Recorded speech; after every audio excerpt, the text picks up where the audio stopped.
Australia's Socialist Working Party. Placards, you know, they have the sticks. So we got off the sticks.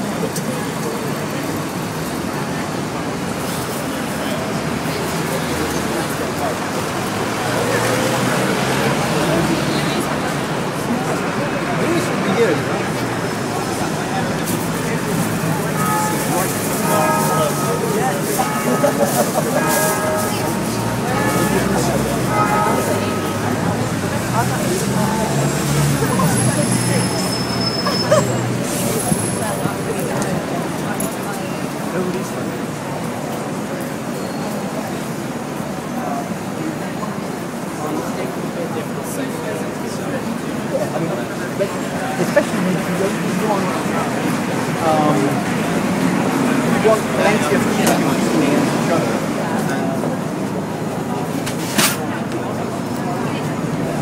and you have monopolies. This is where the quality of products nosedive because you only act.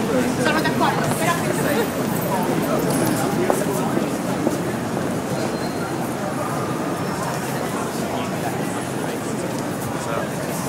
Yeah, it's a funny town. I'm not afraid of the British.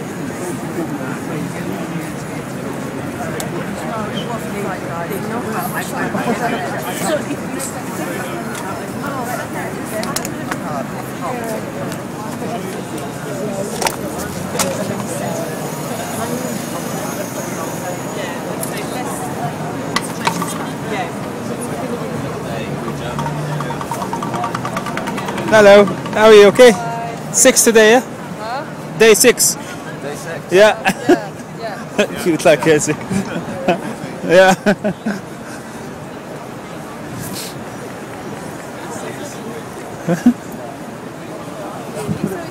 Well, it did come up when I typed in.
And as soon as it was slightly wet, my foot was just like direct. Yeah. Like going,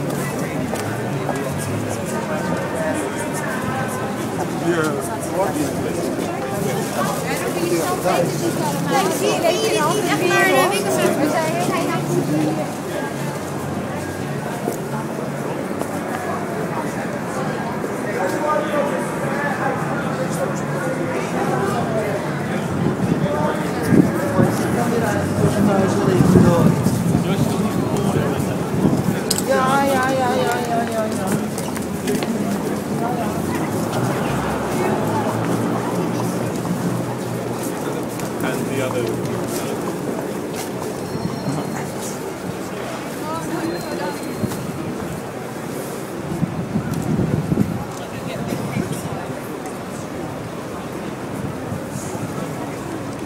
Hello. Hi. Small people today. Sorry? Small people coming. Yeah, more people. We're at capacity now. We've just organised all the tents. It's good, it's good. Yeah, it looks good, but it's been hard. How is it going today? Sorry? How is it going today? Today, it's been really nice. It's been Sixth really day nice. today, yeah? Sixth day, Yeah. yeah, I guess so. I've kind of lost track now. I wish you all the best, yeah? Sorry? I wish you all the best. Good luck. Thank you very much. Thank you.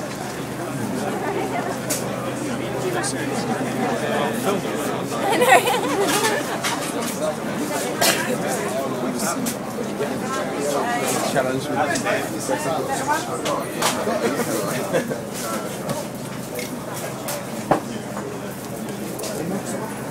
need to speak to you later. Okay. How are you again? Hello. I talked to you. I was going to take your number. See you later.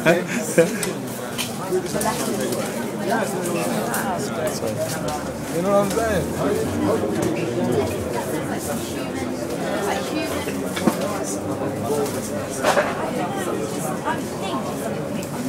Not very well. You know what I'm saying? Hello, how are you? Yeah, good man, how you doing? How's things today? Yeah, alright, thanks man. Sorry, thank you. You're shy to do it? No problem. Would they find out straight away? Yeah. That you need as far as we can. We will manage. Yeah, yeah. But just So for we'll people to know manage. where to find us. Also. Find you as a group. Yeah. Do you want to leave your details with us? Yeah, I will, but I can also leave it to you. And, okay, why should we meet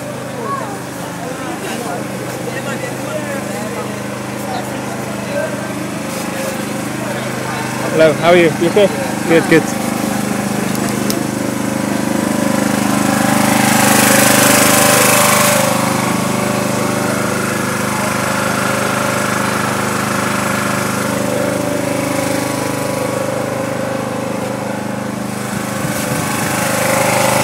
Hello, how are you? Good, good.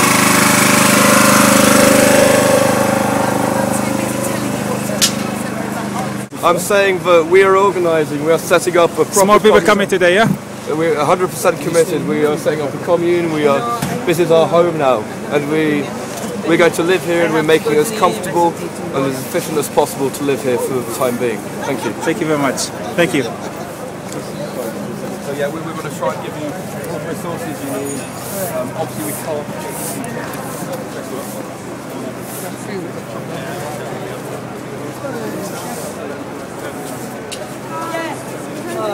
I know how you feel. Come on. It's fascinating. Up and over.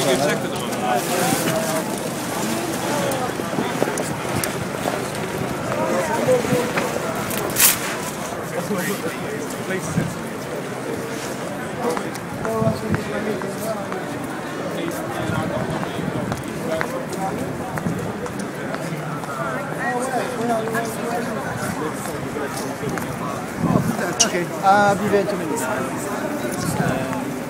you choose to wear that tie? Hello. Or is it? Hello, How are you? Not too bad, thank you. You still here? Yeah, I'm still here. Oh, you recognise me? Yes. Yeah? Today is number 6, day 6. Day 6, day 6. What do you say to people who are watching this video? Are you going to put it on YouTube? Yes. Excellent, that's what I want to hear. Yes. Right. What I have to say to people on YouTube Yes.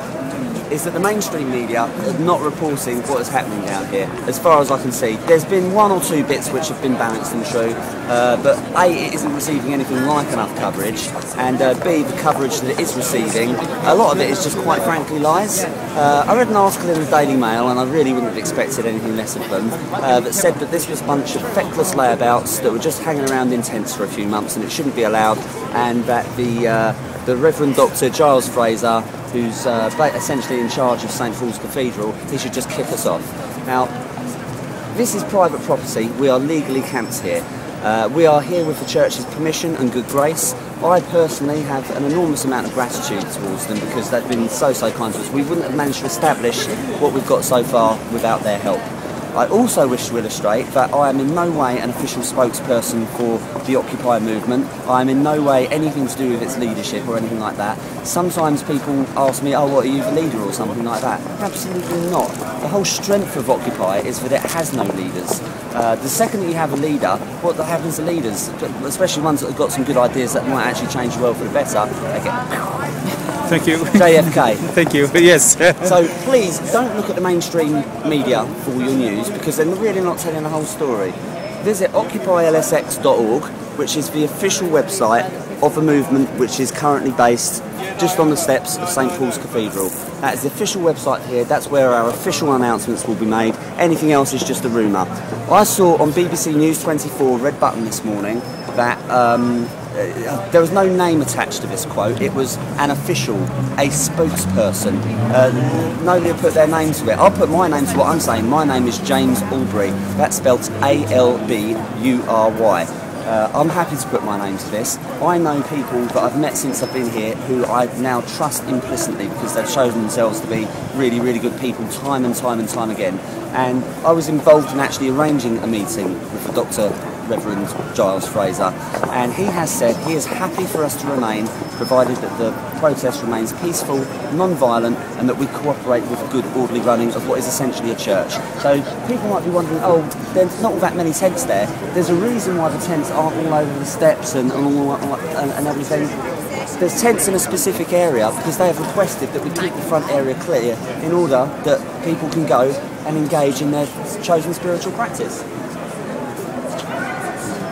Right, that's actually their fire exit, but again, we've got the fire exit. The church kindly supplied those barriers and they just put those up today. So if the church are thinking of sort of like saying, this is our land, you need to leave now please, you made your point, why would they start erecting barriers which are helping us to keep their fire exit clear? I'm telling you, the truth is that we are welcome here for as long as we remain peaceful and non-violent. We are achieving something. I'm speaking to, well, hundreds of ordinary people every day. I speak to just passers-by, office workers, city workers, bankers. They come round, they have a look at our signs, and they kind of like, they're going, do you know what? You've got a point. They don't. A lot of the bankers, they're working with a system. They don't actually understand how it works themselves. I could tell you, I could go on for hours about fractional reserve banking and how the debt illusion keeps you a slave. Believe you me, money isn't necessary because not that I have done. I've actually donated and contributed myself because I'm an independent businessman. I'm a window cleaner. I'm not feckless. I'm not lazy. I've built my own business right from scratch. I didn't take a loan from the bank to start it. What I did was I went and got a £6 an hour job, a minimum wage, till I had 200 quid like saved up. Then you go out and you buy a bucket and a ladder and a sponge effectively. I'm simplifying it here, but basically this is the idea. Then once I've kind of like got a few customers and that kind of thing, I ended up being in a position where I was able to get a van, which obviously makes it easier, and I can get business cards. I've got business cards if anybody would like one. I'm not looking for business here. I'd like to give you a business card because I have written on the back of it the official website for the Occupy, which is occurring in this space right now. That is the only website with which you can get official reliable news about what we're doing. Now I keep my name on it because I'm not ashamed. There are reasons why people have been wearing masks and that kind of thing, and I actually understand them. It's because they're afraid. They're afraid of facial recognition technology on CCTV cameras, which they're convincing you are necessary because it will terrorism, terrorist threat. There's terrorists coming to get you. No, there aren't. No, there aren't. It's a complete fib, in my opinion. I am not an official spokesperson for the Occupy movement. I am in no way a leader. Everybody who takes part in Occupy is a leader. The 99% of the leaders, not the 1%. I can see this lady over here is nodding. Would you mind, because this gentleman's recording for YouTube, would you mind telling me why you were nodding at the time when I was speaking? Well, I've brought my daughter down here. We're here to see what people are saying, and I genuinely do believe we need change in this country, and I think it's wrong that just the top little percent has all the money, and I just generally do feel it's being taken away and it's going away. And I think that, you know, we need to do things like you're doing. Set up your own business, sort it out, do it yourselves, and get on with it. And I like the whole ethos of what you're doing. So we live around here. But the problem is the government supporting big business. They don't support small business. They themselves destroy small livelihood. People used to have small corner shop.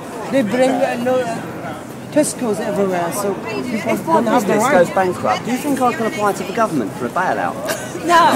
Why not? No. My feeling was, why don't they put the £75 billion? Why don't they give us all vouchers and we could just go shopping? I know it sounds pathetic, but that just seems to me we can all spend it. And that might actually work. Yeah. Giving £75 billion they don't spend, we just give them bonuses. It's madness, because all they're doing is just paying themselves more bonuses with it. Why? The bankers haven't suffered at all, in my opinion. The big corporations are still making lots of money, but actually it's the small people that are going to have to get us out of this. So that's what I like about it, is the kind of democratic nature Madam, of it. I think you're absolutely right. Thank you very much. Thank you very much. Thank you. Thank you. Thank you very much. I'm the 99%, so you. Thank you for taking the time to talk to us. Thank you. Thank you. You going to say anything, brother? Yeah, quite simply put, all the people that are coming down here actually seem to think that it's some sort of demonstration, it's some sort of subversive action against the very fabric of Britain, and it's not, okay? all of us here are actually proud to be British. That's the funny thing. The one thing we're not proud of, and that is our involvement in a foreign war that wasn't of our choosing. None of us actually said, you know what, Tony, I want to send my son off to war. I want to see my nephew out there fighting and possibly dying. Luckily, he's done 2 tours out there, well, both of them have. And, you know, they come back unscathed. All right, granted, one of them just drives lorries, right, but the other one doesn't. Yeah, so he's actually seen friends of his killed. Yeah, there's a friend of mine who came back from there. He's never going to be quite the same again. And guess what? 6 months after he come back, the benefit that they actually started paying him, they cut by 50%. Right now, hang on, let me just check before I say this. Speaking as a former policeman, that pisses me right off. Right? Speaking as a former soldier also, that pisses me off even more. Right? Now when I was in the police, when I was in the army, it was at a period of time where racism was rife in this country, and as a black man in any kind of uniform, you got hell for it. Didn't stop me, I didn't care. Right? It's one of those things that as a young boy you want to do. You want to drive trains, you want to fly planes, you want to be a soldier, you want to be a sailor.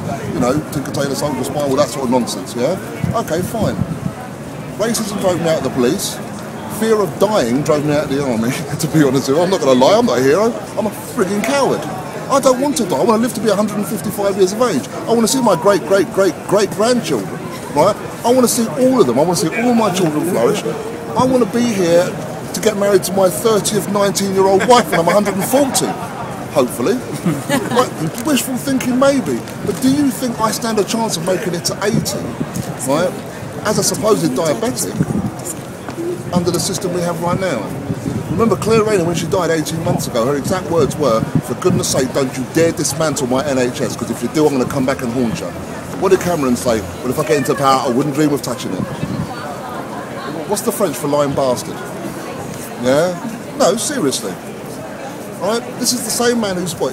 He's decided to cut housing benefit. I don't need it, but he's decided to cut housing benefit payments to people that are in like, real dire situations. Most of those actually with mental health issues and what have you. What happens to those people? Well, the landlords who own the properties end up being businessmen and businesswomen and say, look, I can't afford to have you there. So they've got to come out. Now, if you were a landlord and you were the landlord of somebody that had a mental health issue that had to leave because they couldn't afford to pay your rent or you know your tenant's rent, and that person then comes to you, you're going to say, you know what, I'm afraid not. And after door 40, the person loses all their possessions, they end up sleeping on the South Bank, they get exposed to all sorts of madness, whether it be from sexual abuse to physical abuse, drug abuse even, right? They start turning to self-medication, smoking loads of weed. The weed doesn't get enough, then it's cocaine, then it's something else, and before you know, they're laying there with a needle in their arm. It sounds stereotypical, but it actually is happening. It's happening already in the last year, right? Now, I'm not saying that the government or the country should be paying all this money out to all these people, but I'd rather have the money go to help keep people in a vulnerable position off the streets than paying 12.4 million a week to kill some Iraqi and Afghanistani guys who never done anything wrong to me. Cassius Clay in the 60s refused to fight in Vietnam. Do you remember what he said? Do any of you know what he said? I've never met a yellow man that called me a nigger, so why the hell should I go over to Vietnam and shoot one? Right? Thank you very much. It's all right. Thank you. Hey guys, so we're here at OccupyLSX. Started here with a few tents, and we're up to hundreds now. I counted it yesterday. Yesterday we were over 200 tents. I think it's just getting bigger and bigger. We're organising, we're setting up, we've got setting up kitchens, we're setting up media tents. We're just trying to get our voices heard. Hello. I mean, although we've got the slogan "Capitalism is crisis," this isn't just about capitalism. This is about democracy. This is about a community we've managed to set up here.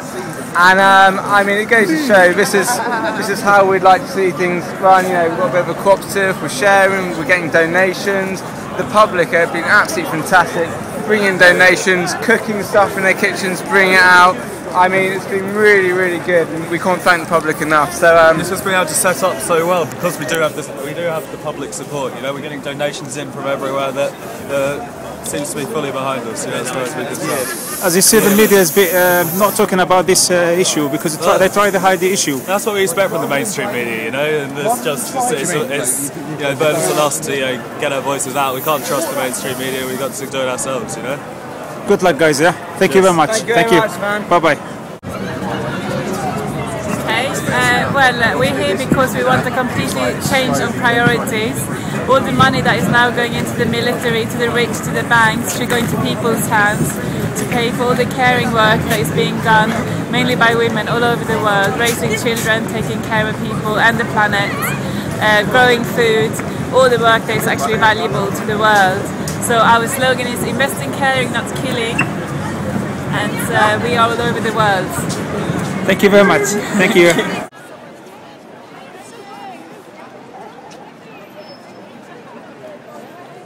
Hello. Hey, you still here? You don't mind filming me? I meet you the first time. You remember? Yeah.